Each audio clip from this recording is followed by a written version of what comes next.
chế cố yên sân anh cùng ta xa ca chạy lo cái anh chế cố quay lệ rong cao nè đường son lấy khó quay lệ cùng sang cá nhé cao lại nó chua tay ai à lên cao lại nó chan tay ai à lên chế cố yên sân anh cùng ta xa ca chạy lo cái anh chế cố quay lệ rong cao nè đường son lấy khó quay lệ cùng sang cá nhé cao lại nó chua tay ai à lên cao lại nó chan tay ai à lên lấy tao có cô tay này luôn rơi cao tay pro tôm lấy quay bắt tôm cho đây rong chế cô sập bài chế tay tối cao hót man rạ nè lấy tao có cô tay này luôn rơi cao tay pro tôm lấy quay bắt tôm cho đây rong chế cô sập bài chế tay tối cao hót man rạ nè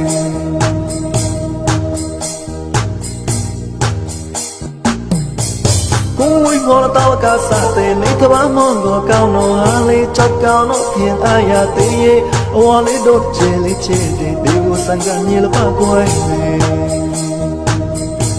cúi ngó tao cả sa tê lấy thơ bá mong gò cao nó hà lấy khô lấy mong gò rong bay lo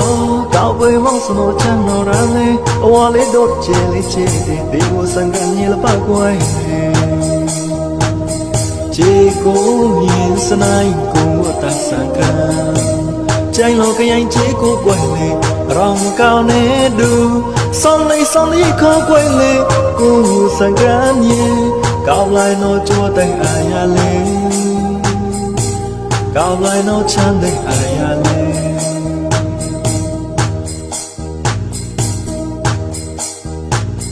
lấy tao có cô tay này luôn rơi cao tay pro tôm lấy quay bắt tôm cho đây rong chế cô sập bài chế tay tối cao hót man rạ nè lấy tao có cô tay này luôn rơi cao tay pro tôm lấy quay bắt tôm cho đây rong chế cô sập bài chế tay tối cao hót man rạ nè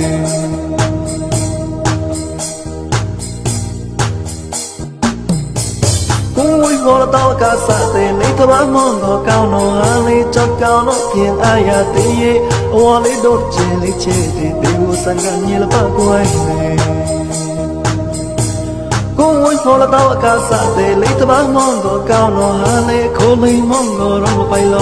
cao với mong sầu nó chan nó ra lấy hoa lấy đốt chê lấy chê để điều sang gần như là ba quay nè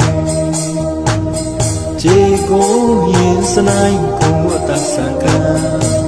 chạy lo cái anh chế cố quay lệ rong cao nè đường son lấy khó quay lệ cùng sang cá nhé